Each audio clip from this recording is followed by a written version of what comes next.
ingredients, we're going to be doing a like a wild sweet potato brownie. And then, so what we're going to be doing today is essentially we're going to get one thing going. We're going to get the sweet potato brownies mixed up. Then we're going to let those bake in the oven. So just from a recipe standpoint, you know, when I see that the sweet potato brownies are going to take 25-30 minutes, I'm going to kick that part of the workload out of the way, and then in the meantime, while that's baking, I'm going to utilize that time to whip up the final piece of what this recipe is going to include. Sounds good. Let's get to it. All right. So, Amanda and Joanne, did you guys happen to get your sweet potato roasted beforehand? We did. Perfect. I did. Yes. Awesome. Because that's going to be necessary. I didn't peel it though. I didn't take off. Oh yeah. the So why don't you go ahead and peel it, Okay. so that the outside skin is out. You just want the flesh. Okay. Okay. I'll do So that. go ahead. That'll be your first step. So if you haven't peeled it, go ahead and peel it up.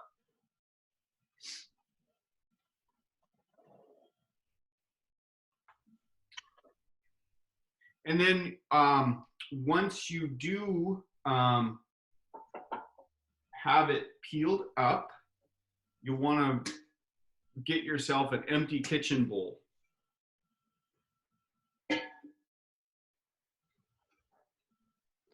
And then go ahead, Joanne and Amanda, flip your oven on to 350 degrees.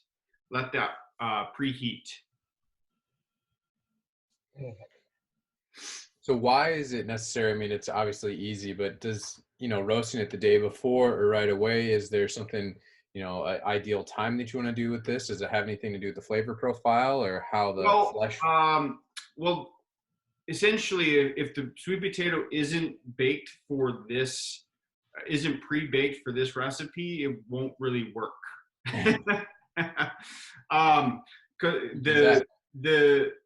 Because the sweet potatoes make up, like the mashed meat, sweet potatoes make up for a great deal of the substance of the brownie. Okay. So it needs to be mashed. It needs to be palatable. Like you can't really eat a raw sweet potato. I mean, I suppose you could, but it might be really hard to do that. Yeah. In fact, I think very I've done tasty. it a couple times. It's really not that good. But anyway, it needs to, it can be done ahead of time. If it's done leading right up to it, that's probably okay too. But yes, it's kind of essential for this recipe that it's pre-baked. Perfect. Okay, so go ahead, add that sweet potato into that empty kitchen bowl, and you're just gonna start by just mash it up, kind of break it up. I'm using a whisk.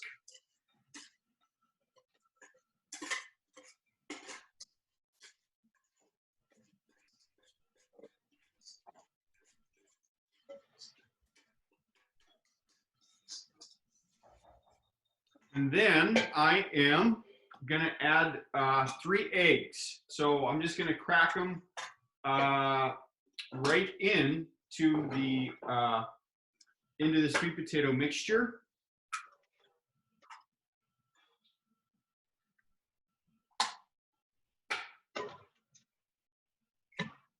Oh, I totally put it in the wrong bowl.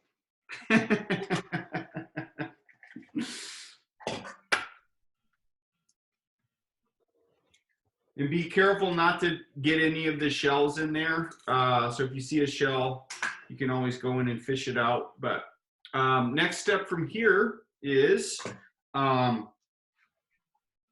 you are gonna just kind of whisk the eggs and the sweet potato together, okay?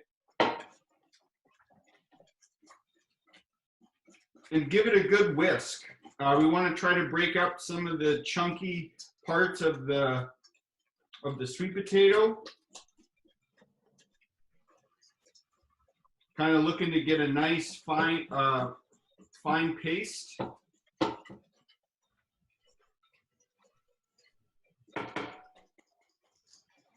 So you kind of have to be a little I aggressive. should have got our wrist warmed up a little bit.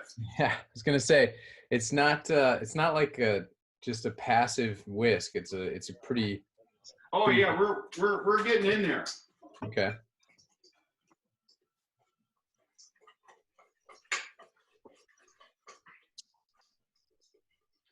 But with the whisk, it's always with the wrist. It's not necessarily like, it's not my arm. It's all in the wrist. In big swooping circles or just kind of short, like? Short bursts. Short bursts. Make sure you breathe. Okay. The next piece is going to be, we're going to add the 3/4 cups of coconut oil. So you want to either buzz it in the microwave, or that's probably the best way to do it. It's just you want it to be liquidy. You don't want it to be like room temperature.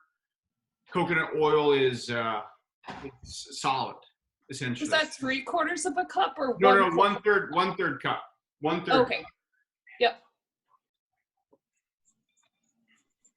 So you'll add the 1/3 cup of coconut oil, and then the 1/4 cup of honey, or 1/2 cup. Sorry.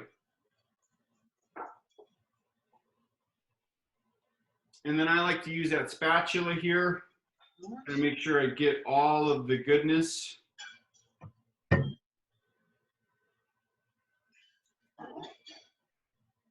So what if, in terms of honey, what if somebody doesn't, they might not honey, because honey's a pretty powerful taste, right? Like flavor profile. Sure. Can you add more? Can you add less? Yeah, if you wanted to add less, that's possible. What about like maple syrup? Could that be a substitute? Yeah, or agave could be a substitute. Yes. Yeah. Okay. You So could it's not necessarily. even use regular sugar if you really wanted to. Okay. Is the consistency of it important? Like the fact that it's sticky and it's gelatinous, or is it that flavor that you're looking for? It's probably not going to affect the flavor profile. You might get more of a honey taste, obviously, with the honey. If you use maple syrup, that might have more of a maple syrup flavor profile. Sugar might be the most I guess neutral, but it would also, I guess, have the higher glycemic index. Yeah. I mean, at the same time, like, I guess, I mean, paleo or not, like, it's still going to be a pretty high glycemic dessert, right? But that's what desserts are. So, Sure. So I'm going to mix the coconut oil and the honey into the mixture here. I'm also going to add that 1/4 teaspoon of vanilla extract. And then there's 2 more steps here. So if you're at home, you're going to need to add the 3 tablespoons of almond flour, the 2 tablespoons of cocoa powder, the salt, like a pinch of salt, and I think it's like a 1/2 teaspoon, or I'm sorry, 1 teaspoon of cinnamon. Now I just pre-mix that all together, but you can do that separately, each ingredient, but it's 3 tablespoons of almond flour, 2 tablespoons of cocoa powder, teaspoon of cinnamon, and a pinch of salt. So I'm also going to add that into the sweet potato honey egg mixture. I'm going to give it a good whisk.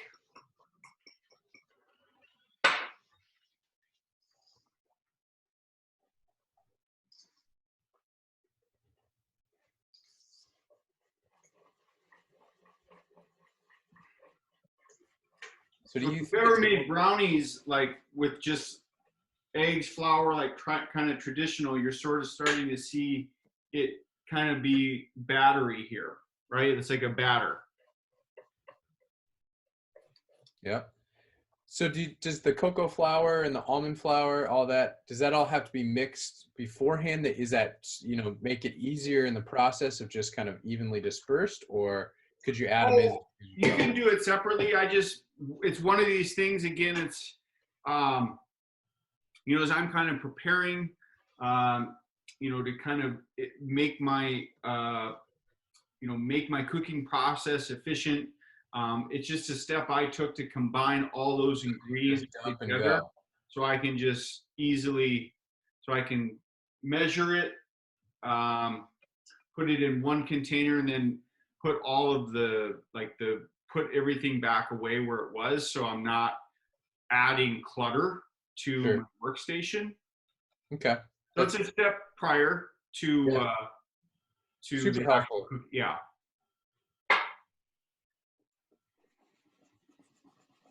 Is it necessary?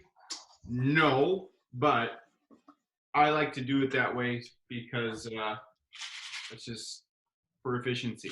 And then I think the final piece of the sweet potato brownies is to add the chocolate chunks. So I think it's a half a cup, which I So Nick, already pre-measured out. Yep. Is there a question? what about types of flour? Can you use other types of flour? Can you use regular flour, or Yeah, you probably could. Yeah. okay? But the almond flour falls in line with more paleo. Yeah. Yep. Okay. I think you could still make them gluten free if you use like a, like a 1-to-1. They have like gluten free baking flour, which is like a 1-to-1 ratio, Okay. like of xanthan gum and whatever else they use, rice flour. Sure. You could use regular flour. It doesn't, What's your preference with almond flour? like brand wise. No. Why do you choose that? Well, I like it more than coconut flour. For coconut flour, to me, always it always has a chalkier taste to it in the end. So I tend to find that almond flour has a bit more moisture to it. So Okay. I kind of feel like, in my experience baking with coconut flours, it kind of dries it up, and I don't want that to happen here. Okay. Okay, has everybody got their mixture all set? All set. Okay, so you're going to transfer that to your 8x8 baking Pyrex or pan or whatever you want to do. If you want to pre-grease it, that's fine. I'm not going to, because that's the coconut oil is going to serve as a way to kind of keep it from sticking to the pan. Sounds good. But that is a step you could take if you really wanted to. But I'm going to use my spatula here, and I'm just going to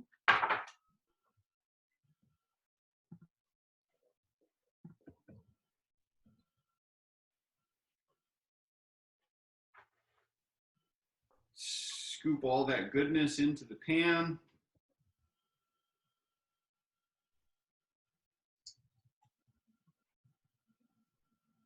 Oh, there was also, don't forget, I'm sorry, I think I forgot to add that there's baking powder that also goes into that flour mixture. So make sure that that gets kind of mixed in here. That's going to be an essential piece to this, so that the brownies rise. So if you forgot to add it, just add it in right now and kind of mix it in there. And what was that one more time, Nick? That was The baking powder. okay. I'm sorry, I forgot to. I should have the list written out, but I was trying to do it from memory. Well, that's how true art is made. From memory? From inspiration. Well, so what about this with baking, it's a little bit more of a science than it is. You need essential ingredients in there to make it work. So, okay. So I'm going to go ahead and smooth out any edges. Perfect. You want to lick the spatula? That's always a good call. All right, so this is gonna go into the oven for about, we're gonna check in with it in about 20, 25 minutes, okay? Okay. So 350, and it's going on in.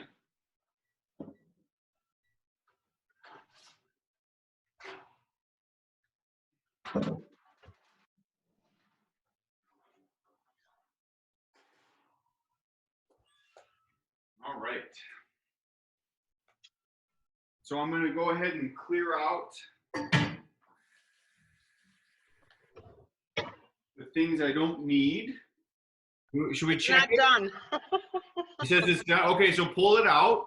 No, it's not done. Oh, it's not done.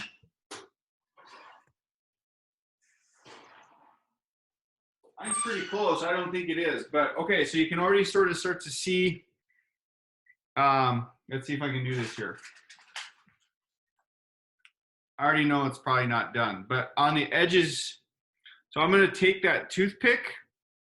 I'm going to go straight in the middle, and then you can kind of see.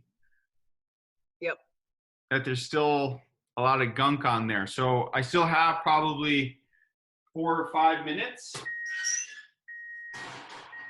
And this is when it just kind of becomes a guessing game. Ooh, but it's going to taste good. So then the next thing, I don't know, is everyone planning to have a brownie like right out of the oven? Ooh, that's pretty hot. Well, like within a couple minutes. Yeah. Because then you'll want to get something so that you can scoop it out of.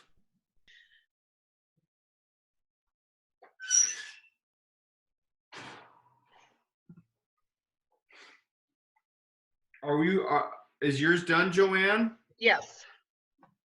Yeah, mine's done too. How about Amanda? Yep, mine's done. Okay, perfect. She's got a knife. She's ready to eat them. He's ready to go. So just to reiterate what I was talking about. So I'm going to take that toothpick. It's going to feel spongier than ever. But yeah, so there's still a little bit left, but it's not too bad. So I'm going to call it good.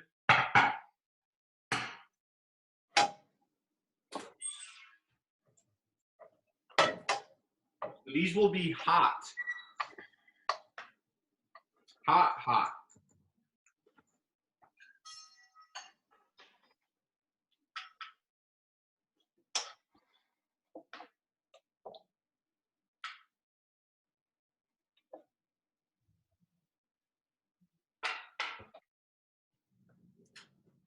Another little trick I like to do is like just around the edges, I'll sort of take a knife, kind of try to loosen up the edge so it comes off cleanly.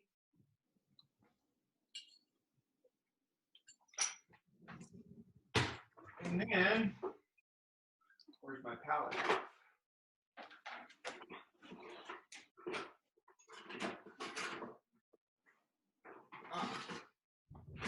And this is one of my favorite tools that you can get is a palette knife. I love this thing. So this is great for scooping things out. It's also good for like scraping things along the edges. But essentially, yeah, let's get this baby out.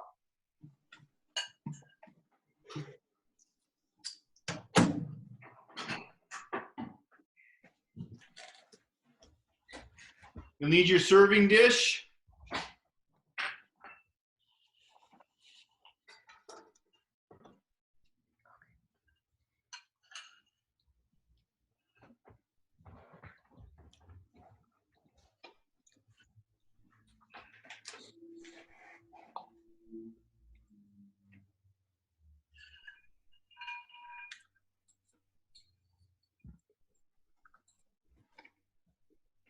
Uh-oh.